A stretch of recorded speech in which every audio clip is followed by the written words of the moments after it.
When you come to Gozo, one can only be filled with a sense of peace and contentment. It's a small island located just north of the island of Malta. The world may be chaotic and unpredictable, but here in Gozo, everything feels just right. It's stunning, absolutely stunning. Unfortunately, I'll be disturbing the peace as I'll be tearing through the quiet streets of Gozo on a quad bike. Stay tuned. Yes guys, what are we saying? We are currently on a ferry.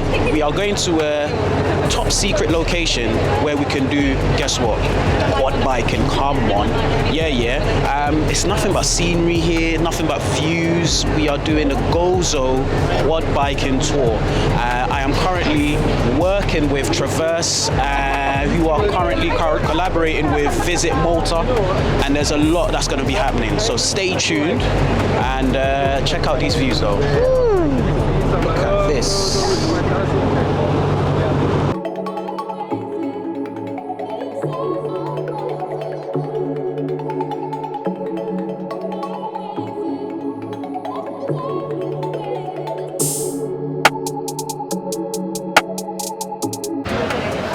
So we are at, I don't know, we've made our first stop where we're going to, I think we're going to take a vehicle. We're quad biking, right? We're quad biking. A vehicle to the quad bike. To the quad bike. Guys, guess what? Do you know what? Before, I know you can hear a voice at the background, but I've got a special guest on my channel. Do you know what I mean? It's a bit mad right now. It's a bit mad. I've got travel of Sarah Faye. Yes. Hey guys. What's up? Tell us about your channel, man. Tell us about what you do. Travels with Sarah Faye. I'm a solo female travel adventure traveler. I like trying to move myself outside my comfort zone. I used to be afraid of flying, do that. Now I paraglide. And do other adventures. So if you want, check out my channel too.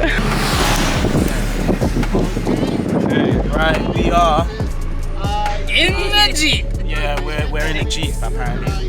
Apparently it's a Jeep. Say hello everybody. We are currently on our way to go do a quad biking tour. Apparently we're going to be hanging off of a cliff or something like that. Excited. I can get my Tom Cruise on. Oh, my ass, honestly. My ass is hurting. I ain't even like, oh my god. God. Take it easy. Let me tell the guy. I'm actually... Yeah, so we're currently at the quad biking space. We're about to get on quad bikes and just head off into the mountainous terrains. Helmet ready, glasses on, hairnet underneath, in case you're asking. Obviously safety comes first than that, but we're ready to go. But yeah, man, as you can... Ready?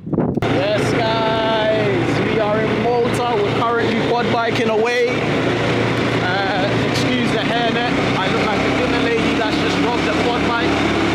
But yeah, we're on the move, we're on the go. Just exploring Malta and the Gozo, as they say.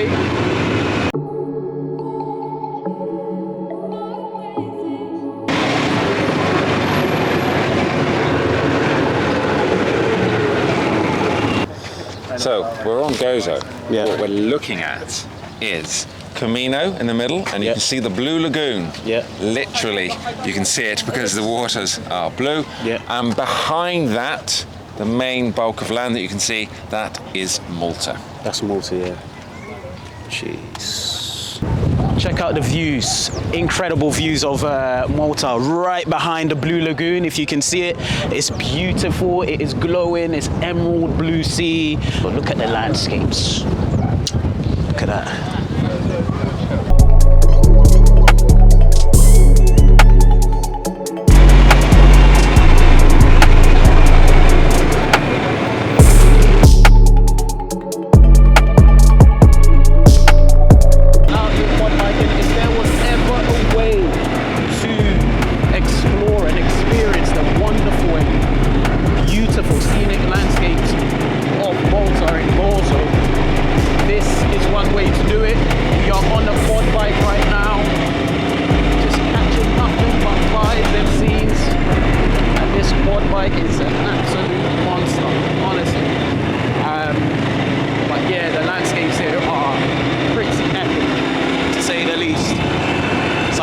Landscapes,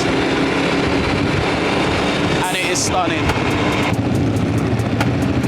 Bruh, look how clear. It's like emerald blue, isn't it? Unreal. So where are we now? Tell us where we are. Do you know what? I don't.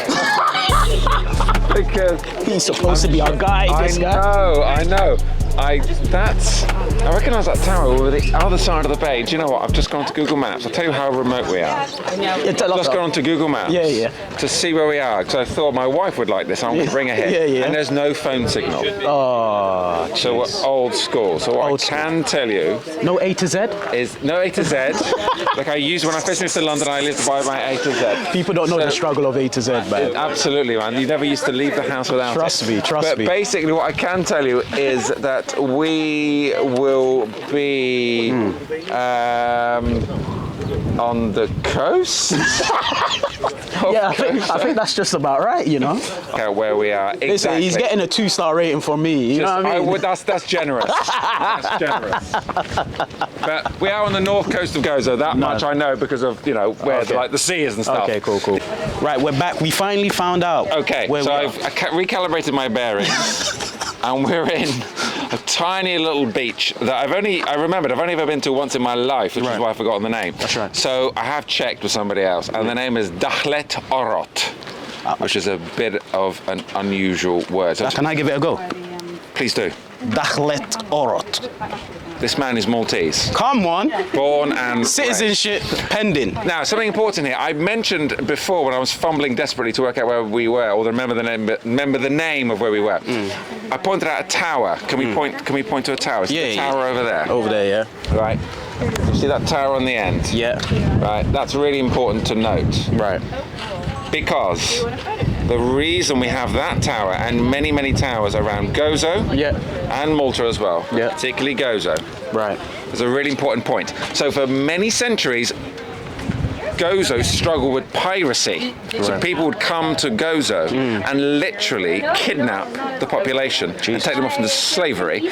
And in 1551, there's a very famous incident happened where a load of pirates turned up, a load of people from the Ottoman Empire, some Barbary pirates. They got together, they attacked Malta. They didn't get much joy there, so they came to Gozo, which was not so defended. And in 1551, they came here and they kidnapped the entire population of 6,000 people. Wow. Took the entire population into slavery.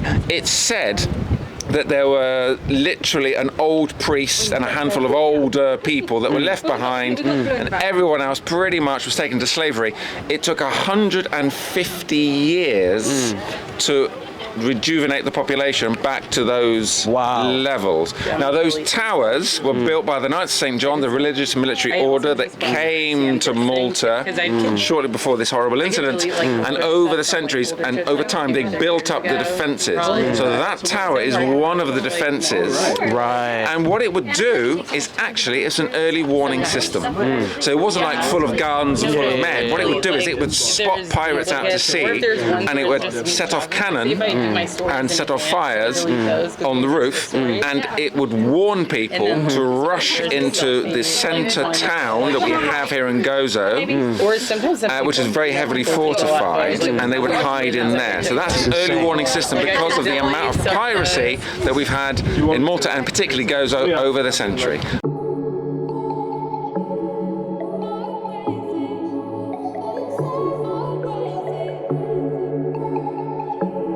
It's crazy windy up here, and it's all going off here. But I tell you what makes up for the windiness is the fact that you've got beautiful scenery of the ocean and the tower and the landscapes. Oh my God, bruv. Listen, this beats my yard in Wembley. It is stunning, absolutely stunning.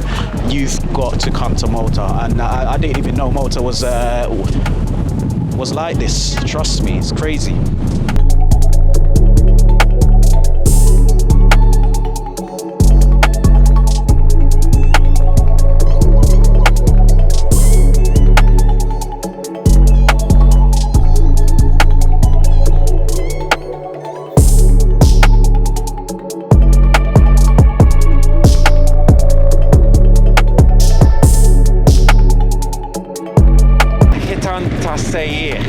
Hitan Tasir.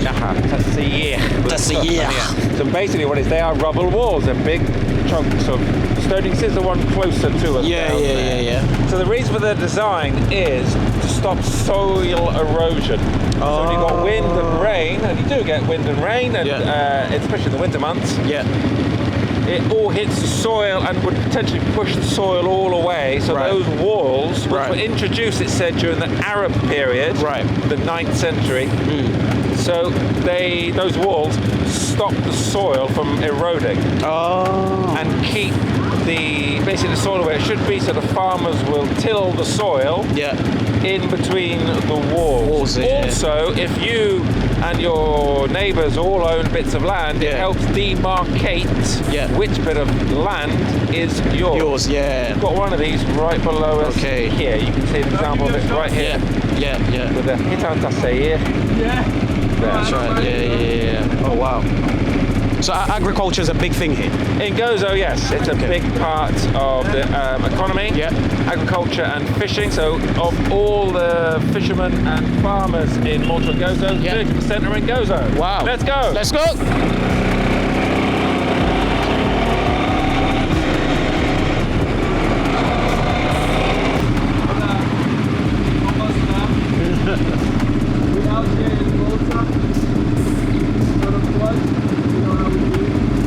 As well. So this is Takenuna Tower. So this was built by the British mid-19th century, and it was for semaphore. And that is flags. So you may have seen old school movies where people have got flags, sailors on ships have got flags, and they're doing this, and they're sort of making funny sounds, signs, maybe they made sounds as well, but it was all about the signage, it was all about the flags they were waving around, and that's how they communicated. Now this is a very high point, of course, you can tell by how windy it is. Good job I didn't do my hair this morning.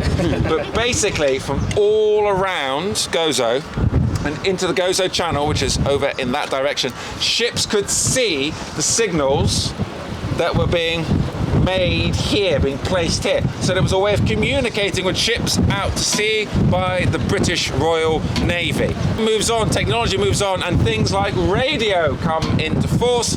And of course, you no longer need semaphores, so it gets dismantled. But they realised that, hey, radio needs, like, you know, a good place to broadcast from. So to this day, this still is a radio tower. It pushes out radio signals and things like mobile phone masts as well. So it's still used for communication, just the more modern way.